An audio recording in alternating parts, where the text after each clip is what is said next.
In this video, we are going to be looking at a major risk for severe storms and also a significant risk for all hazards. We're also looking at a multi-day severe weather threat for the central US and the south. Now, before we could get into the video, I would ask you to subscribe if you are new to the channel, and also make sure to turn on post notifications so you won't miss another one of these uploads or live streams. Here is today's threat for severe storms, and as you can see, we have two marginal areas. This is a level 1 out of 5 for severe storms. Both of these dark green areas over here in the central US and also portions of North Carolina, this is where you will see some isolated severe storms throughout the day. Nothing really too big here. Tornado threat, we do have a 2% risk for tornadoes over there in eastern North Carolina and Virginia. For that wind risk, we do have a 5% chance for 60-mile-per-hour winds. And also the hail risk, we have a 5% chance for both areas of quarter-size hail. Let's look at tomorrow's outlook, and we do have a slight risk for severe storms, and that yellow risk, that's a level 2 out of 5 on the severe weather scale.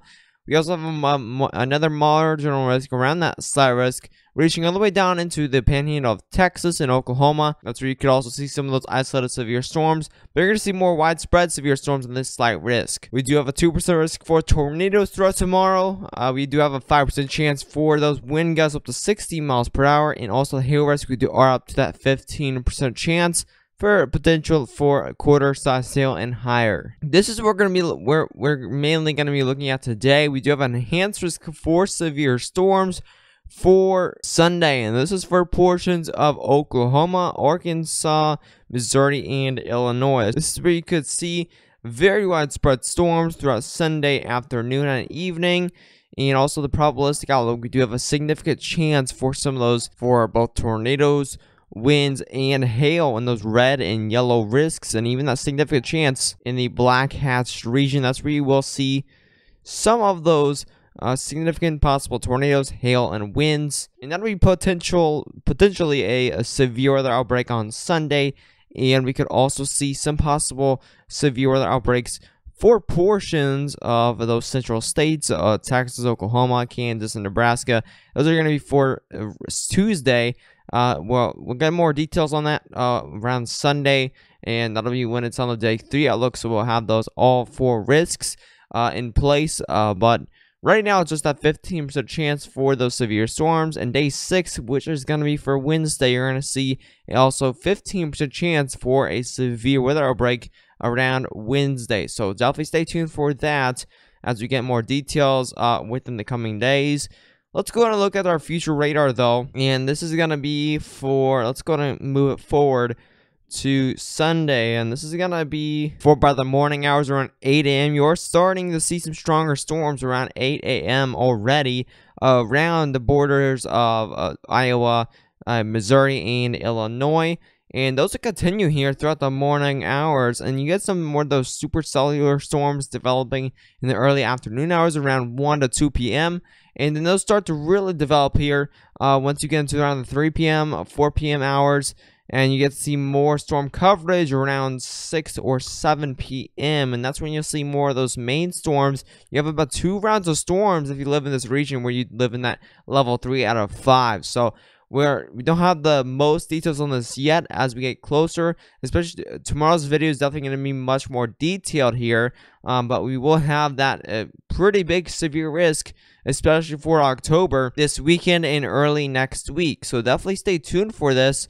We're going to look at the surface-based Cape values, and what this is pretty much is it's going to be your convective available potential energy high up in the atmosphere, on the surface of the atmosphere. So it's not super high up, but it's about above the trees. But let's go ahead and move forward here, and we can see there is upwards of around 2,200 joules per kilogram when these storms start to fire, and even upwards of 3,000 joules per kilogram in localized spots. So these are going to really trigger these storms. We don't usually see this much Cape in October, so this is a pretty surprising amount here. So this is really going to skyrocket those storms. It's going to bring it very high tops, so you're going to get some pretty large hail within these storms. They're definitely not going to be very low tops, so you're going to get some pretty big size hail, especially over there in southwestern Missouri. You're seeing the most Cape there with over around 2,500 joules per kilogram. We can go ahead and look at the bulk shear here, and it's going to be around 0 to 6 kilometers up. So this is around the surface of the atmosphere, and you are seeing around 50 knots. So this is again right at the base. We can see here we are seeing upwards of 43 shear, and as you can see that possible hazard type, this is a sounding. So possible hazard type, that's a PDS torch. So that means a particularly dangerous situation tornado that the sounding is taking in from one of these cells over in southwestern Missouri. This is definitely a pretty concerning sounding here, and this is kind of a tornado outbreak type ingredients that we are seeing here, especially over there in Missouri. We can take one in Illinois here, and you can see here we are again seeing some of those 57 shear here. You're seeing no cape, but of course these you don't usually see cape up north with these setups. But again, you are seeing 57 knot shear at the surface at 3 kilometers. 1 kilometer is seeing 30 knot shear, and effective inflow is seeing 27 shear. So again, this is definitely a pretty dangerous setup here that we are continuing to watch. We will have more details within the coming days, so make sure you do stay tuned to the channel. We will have much more details as this approaches the actual event Sunday. So definitely stay tuned for tomorrow's video. It's going to be way more in depth, but this is kind of an update of what's going to be happening within the next week. So make sure you are subscribed so you will not miss the next update on this major system. And also make sure to share this video with any of your friends or family that may be in this possible tornado outbreak. So, but anyways, stay safe.